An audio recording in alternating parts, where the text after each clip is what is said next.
Good morning and welcome to the Zaleski Sports Show. Good Monday, everybody. Hope you had a great weekend. I know I did. Jason Zaleski here. Steve Maves be back next week. Steve partying down in Iowa, I think. Somewhere not here. Got a good show for you today. We'll talk about the Super Bowl from last night. Wisconsin Badger men's basketball gets a big win on Saturday. And area boys and girls basketball teams marching their way through the season. Other winter sports continue on. It's all going to come to an end here, though, over the next few weeks. For some teams sooner, other teams later. But yeah, it was a great weekend. Great week of sports overall, but a really good weekend. We'll talk about all of it and start right here by talking about yesterday's Super Bowl. And it was a fun one. It was a fun one. I'll cut right to the chase here. Kansas City, Super Bowl champions with a 31-20 win over the San Francisco 49ers. Game tied at 10 at halftime. 10. A yawn. And then what seems to be an always, these days, controversial halftime show. You've probably made up your own mind about it, and I'm not here to talk about singers and dancers and hip shakers. It's not what we do here on the Zaleski Sports Show, unless they're doing it on a basketball court or a football field or a what have you. And then the second half happened, and then things got exciting. Tense times ahead in yesterday's Super Bowl. Wow, it was exciting, though. San Francisco scores 10 points in the third quarter. They lead 20-10. Start of the fourth quarter. All right, no problem, right? Chiefs have been there all playoffs long. Chiefs have trailed in every playoff game they played this year, so why would the Super Bowl be any different? And they did. Trailed 20-10, had the ball, though, at the start of the fourth quarter, and outscored the 49ers 21-0. Come from behind win again for the Kansas City Chiefs, 31-20 winners. Patrick Mahomes, your Super Bowl MVP, 286 yards, 26 of 42 passing. Did throw 2 interceptions. One was on him, one was tipped. But another fantastic game for the Mahomie. Took a look at some pictures from last night. His dad, also Patrick Mahomes, former Minnesota Twins baseball player, holding young Patrick in his arms. I'd say Patrick about 2.5 years old. Now his son, Super Bowl champion, Super Bowl MVP. Mahomes also had 29 yards rushing on 9 carries and a touchdown. Damian Williams for Kansas City, 17 carries, 104 yards, averaged 6.1 yards per carry. Run the ball, man. Scored a touchdown. For San Francisco, Jimmy Garoppolo, quarterback for the San Francisco 49ers, 20 of 31 passing, 219 yards, touchdown, 2 interceptions. Not the best game he's had, really, all things considered, not the best game he's ever had. And maybe not the worst, but certainly in the lower half of games that Jimmy Garoppolo has ever played.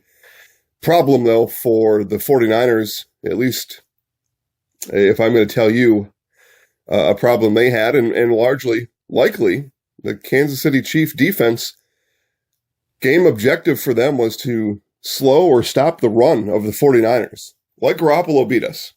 Let's focus on the run. Well, Raheem Mostert, 58 yards. Tevin Coleman, 28 yards. They're 2 running backs combined for 86 yards rushing and a touchdown. The entire team accounted for 141 yards rushing, just 37 more than Kansas City running back Damian Williams. So the Chiefs did the job on defense. They set their mark. No run. Stop the run. See if we can handle Garoppolo on the back end. And early, Garoppolo was getting after it. Finding receivers down the field. Tell you what, guys. Deebo Samuel, some kind of a wide receiver for the 49ers. He'll be a force to contend with for a long time. Matter of fact, a lot of folks said San Francisco is a year ahead of plan. So if that's true, and they're a year ahead of plan, and they're in the Super Bowl, 1 year ahead of time.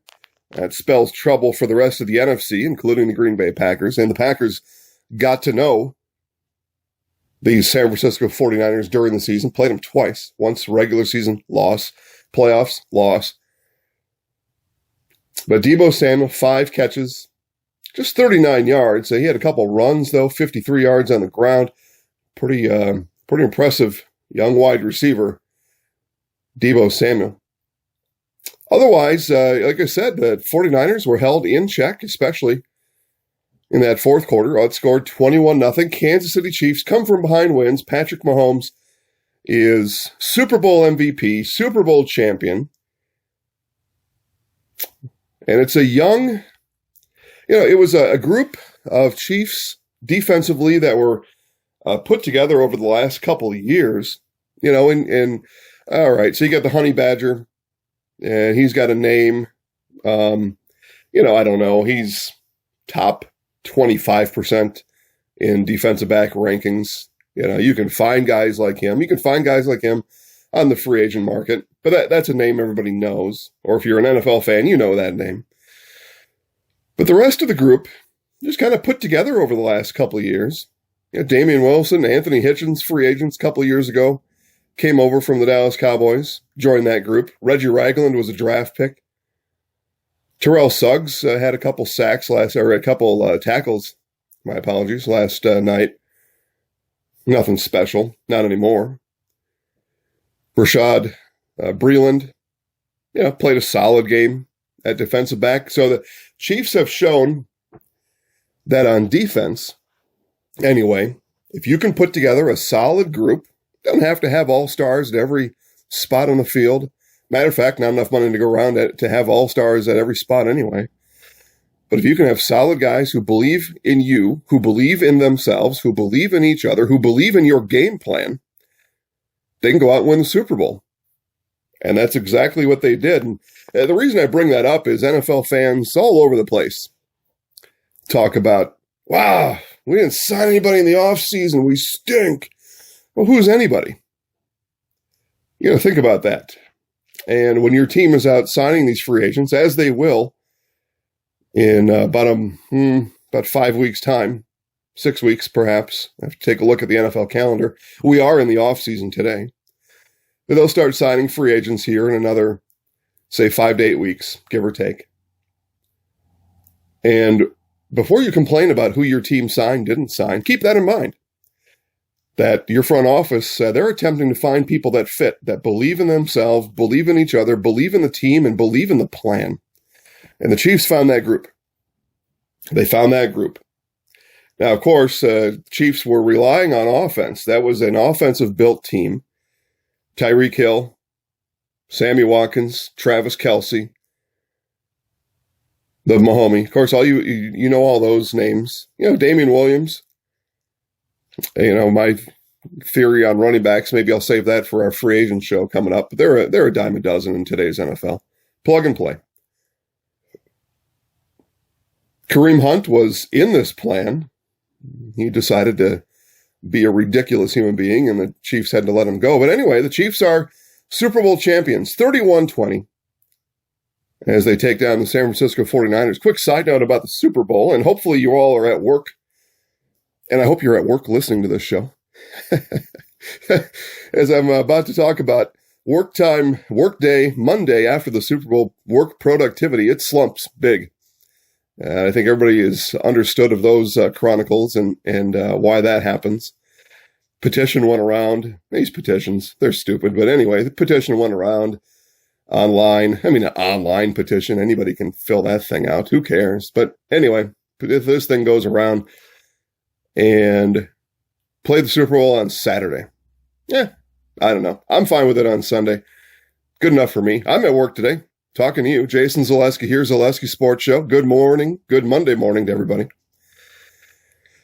One of the reasons, though, that a lot of folks, I think, decide not to show up for work on Monday, the Monday after the Super Bowl, I don't know. I mean, I'm sure there was something to do with alcohol consumption and that type of thing. And I would just tell them, you got to put on your big boy, big girl pants, get your butt to work. I think the other reason is this. This is what I read last night. I never really considered this before. So the average or the recommended caloric intake for a human being these days is about 2,500 calories. A few less for a female, maybe a couple more for a male, but about 2,500 calories. Report came out, study showed that on Super Bowl Sunday, Americans eat 11,000 calories on the average in the world. 11,000 calories? I eat more than I should on any given day, probably. But 11,000, that's a lot of food. I did not have 11,000 calories yesterday, but those of you that did, and you're sitting at home or at work right now listening to this, and you've got indigestion, you feel like you're on a permanent sugar high crash or whatever the case may be. What were you thinking? Like, holy man, that's a lot of food. 11,000 calories. Holy cow. That's a half a cow, speaking of. But that's what we learned yesterday. And like I said, now we are in the NFL off season officially. Yesterday's NFL MVP, Super Bowl MVP, Patrick Mahomes, said he's going to Disney World. Long-standing tradition. It was Peyton Manning a number of years ago. Said he was going to go home after the Super Bowl and have a couple Budweisers. Not even a sponsor. He was just being honest. But Mahomes is going to go to the Super Bowl, or to Disney World, which is really the Super Bowl of theme parks, if you think about it. And we are in the off season. Everybody is going to do their vacation plans. I'd imagine the Chiefs will have a Super Bowl parade. They'll be invited to the White House. Everybody should go. And then they go to Disney World or Maui. Not Maui. That's probably not good enough for some of these guys. Fiji. Barbados. Somewhere in the middle of the Pacific Ocean. Somewhere where they can get away for a while. Some of them have been there for a while, including the Green Bay Packers, Minnesota Vikings, Chicago Bears, etc., etc. NFL offseason's here. All right, we'll move on then. We'll put the NFL to bed. One last time, Kansas City 31, San Francisco 20. On Saturday, a couple of big things in the state of Wisconsin happened on Saturday. One was men's college basketball. Wisconsin took down number 14 ranked Michigan State 64-63. Wisconsin unranked. Wisconsin having not a good season. It's not. They are fluctuating up and down. What makes that more interesting, because it's not that you can't upset a Big Ten rival, Big Ten opponent, 64-63, at home though. Take that into consideration. Badgers playing at home. But they beat number 14 without Kobe King, quit the team earlier in the week. Brad Davison suspended earlier in the week. They were missing some pieces there, some upheaval. Players like King say Coach Gard is bad news. Don't like him, don't want him, can't play for him, won't be with him. Left the team. A lot of talk about Coach Gard, and if the Badgers don't make the tournament this year, probably out. Probably should be if they don't. But they get I guess we'll call it a signature win, beating the number 14 team in the nation, beating the number 1 or the first place team in the Big Ten, Michigan State, now 8-3, 16-6 overall. Wisconsin improves to 6-5, 13-9 overall. That is good for exactly right smack dab in the middle of the Big Ten conference standings. Aleem Ford for Wisconsin made a three-pointer down the stretch that went a long ways towards the win in the game. Wisconsin, though, outscored in the second half, 36-21, so they did. They had to hang on to win that one. Wisconsin had lost the previous 8 games against Michigan State, so you put that on Greg Gard's resume as well. So the Badgers going to have to decide what they're going to do. Coach Gard is going to have to, and I don't know, maybe it's too late for him to reinvent himself, kind of get his players on his side again, get the school, the alumni, the fans on his side. It may be too late. They may make the tournament and an early exit, and he may be gone anyway. But the Badgers do get the win 64-63, so going forward, we will talk more about NCAA men's and women's college basketball. Get into that here as one sport exits and another one that's already midway through, but gets exciting in the second half, does college basketball. Talk about that a little bit more. Number 18, Iowa beat number 19, Illinois yesterday, 72-65. So number of ranked teams in the Big Ten, Illinois, on that loss, they dropped to 8-3. And Iowa improves to 7-4, so they're one game ahead of Wisconsin, but they're really a long ways away ahead of them as far as what this season and what these Badgers, I think, are capable of. Again, Iowa 16-6 overall, Wisconsin 13-9. So that's your college basketball update. Like I said, as this show continues on now for the rest of the winter, moving into March, talk more about Wisconsin Badger men's and women's basketball. Get you caught up on all those things. And then also on Saturday, we had the high school boys basketball Minnesota-Wisconsin border battle. A lot of fun. 8 games in total. And Minnesota got the best of it. Wisconsin team's only able to win 2. 2 of those during the day-long event down at La Crosse. First number of games taking place over at La Crosse Central, and then moved to the bigger UW La Crosse venue to make room for everybody that was coming in to watch the second to last game of the day, really, and the last game, but it was really the second to last game. Before we get to that, though, it was Stratford that started the day. Stratford boys basketball. Again, they are having an outstanding season. 15-0, 15-0, undefeated. And Stratford beat Spring Grove of Minnesota 60-39.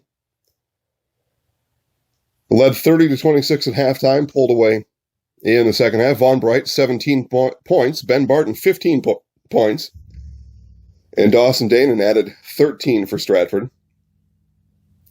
Stratford will travel to Marathon tomorrow. And then in the game that everybody went to see, everybody, including me, we broadcast 4 of those games live. You can watch any of the 4 of them. Just head on over to YouTube and type in Zaleski Sports Border Battle. And you can rewatch any of those games, including that Stratford game, all of them. And when I say all, we mean all. But the game that everybody was there for, and everybody saw a lot of those Stratford kids, coaches, parents, still roaming around La Crosse at 6 o'clock at night. Their game ended at around 11:30 in the morning. They were still there at 6 o'clock waiting for La Crosse Central, big-time team in Wisconsin, Division II, odds-on favorite to win the title this year in Division II, taking on nationally ranked Minnehaha Academy of Minnesota. And it was a fantastic game, just a fantastic game. The place was packed. Actually, it was more than packed. It was standing room only, and then it was sitting room only. By the time the people got done filing into the field house at UW La Crosse, every seat on either side was filled. The coves and cubbies along the baselines were full, 6 deep. Standing room only in the corners.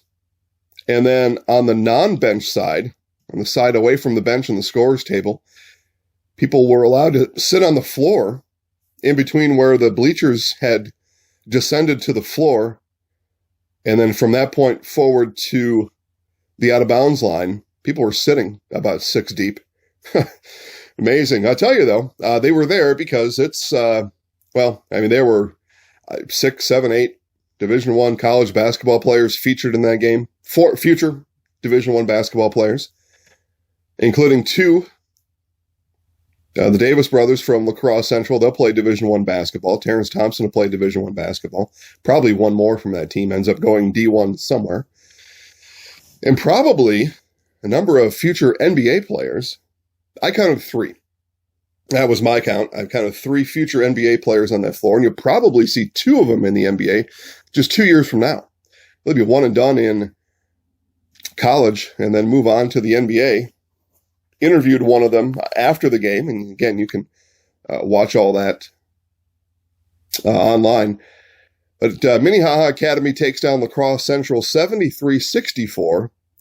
And again, it was a very exciting atmosphere. I mean, everybody was there to see these players.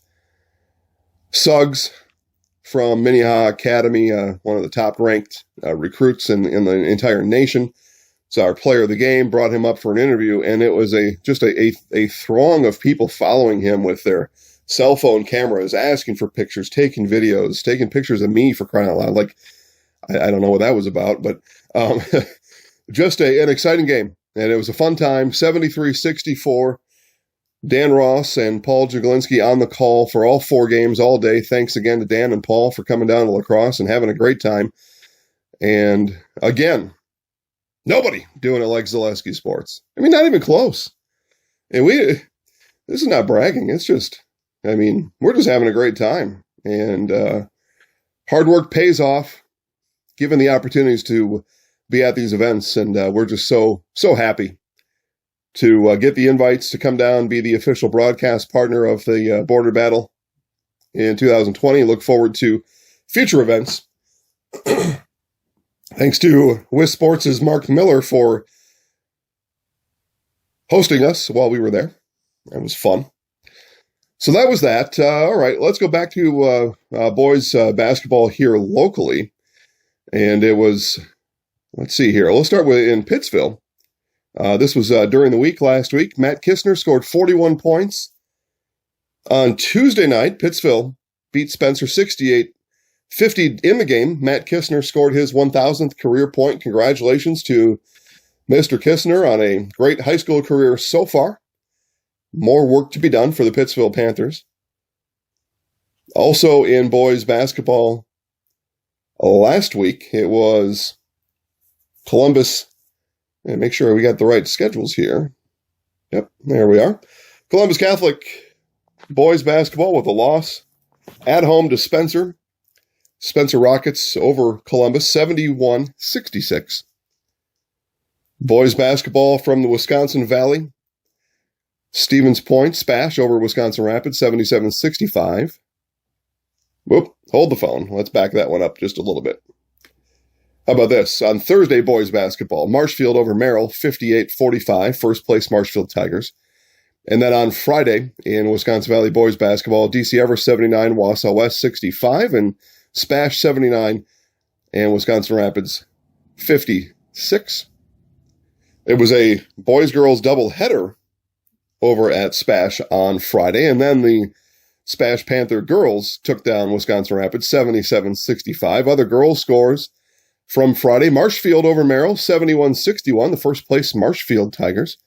Coach Varsho and the Tigers doing a lot of good things over there. Get down and see our Power 5, one of our Power 5 girls teams, Marshfield, in action. We'll go through our week schedule here coming up in just a moment. Wausau West over DC Everest, 56-52. Again, all those Wisconsin Valley scores coming in. The two other big games in girls basketball during the week, and it was in Wausau on Thursday as Newman took down Assumption 56-34, and in the process, Newman Catholic Cardinals, again, Merrillwood South champions, and they look now, turn their sights to a number 1 seed in the upcoming playoffs. They've already accomplished the conference championship, and a number 1 seed, I think, likely earns them another trip to the Resch Center in Green Bay at the state tournament here in 2020. I think they are exactly on course for that. And then the other big game, girls game during the week, it was on Friday, and it was Neilsville at Loyal. Neilsville coming in 10-1, Loyal at 9-1, essentially tied for first place in the Clover Belt East, and it was a convincing Neilsville Warrior win over at Colby. Highlights of that game on Facebook at Zaleski Sports. It was a fun game to watch as well. It's always a big atmosphere over in Loyal. Great sports fans over in Clark County, including right there in Loyal, and they brought everybody in town out to the game, cheer on their cheer on their girls. Just wasn't meant to be that day. Up next for Neillsville, speaking of, as they move to 11-1, Loyal 9-2, Colby 9-3, Columbus Catholic 7-4 in the Clover Belt East, and Neillsville goes to Assumption on Tuesday. Looking forward to that one. So with that being said, we'll take a look at our upcoming broadcast schedule. Again, all these games found at ZaleskiSports.com. Watch them live. Are you kidding me? Now, of course, first mission, get down to the gym. This is your team or you're in the neighborhood, get down to the gym and watch these games. If you can't make it, we will broadcast all of these for you live, and looking forward to another very good week of high school sports around central Wisconsin. As a matter of fact, before we get into that, we had wrestling highlights over in Neillsville. Those will be published a little bit later today. We've also got our most recent episode of A Day in the Life featuring Neillsville boys basketball's all-time scorer, Alex King. And that episode will be out and up on YouTube and Zaleski Sports on Facebook a little bit later this Monday afternoon. So look forward to that. That's where we take a sun-up to sundown and even further look at what it's like to walk in the shoes, a day in the life of a high school student athlete. It is more difficult than you think. So you get to take a look at that and what these kids go through on game day. A lot of fun, though. It's a lot of fun what they do as well. Hard work equals fun. Live schedule all starts tomorrow, Tuesday. Marshfield is at Eau Claire North, boys basketball. Travel out to Eau Claire. Watch the Huskies and the Tigers. Just saw the Huskies on Saturday in the border battle. They dropped a game to Rochester Mayo. They've got a really good basketball player. So if you can't make it over to Eau Claire, make sure to watch at ZaleskiSports.com. Neillsville at Assumption. That game also live on 1320 AM WFHR. And then on Thursday, Colby at Neillsville girls basketball. Be a fun one there. Marathon at Columbus Catholic boys basketball. You can also listen live on 92.3 WOSQ. Take our first look at boys swimming this year. We'll bring you highlights on Thursday. It's the Wisconsin Valley Conference swim meet down at Lincoln High School. The event begins at 5:30, so if you're a swimming fan, the event begins at 5:30 at Wisconsin Rapids Lincoln, and we'll bring you highlights later that night of the entire boys Valley swim meet. On Friday, we're back live. Loyal at Neillsville boys basketball, another rivalry game. Loyal boys, a little bit up and down. Greenwood got the best of them on Thursday last week. That was after Loyal had beat a top 5 team in the state a week ago. Anyway, Loyal at Neillsville boys basketball on Friday. Watch live at ZaleskiSports.com. Athens at Assumption boys basketball. You can also listen to that one live at 1320 AM WFHR.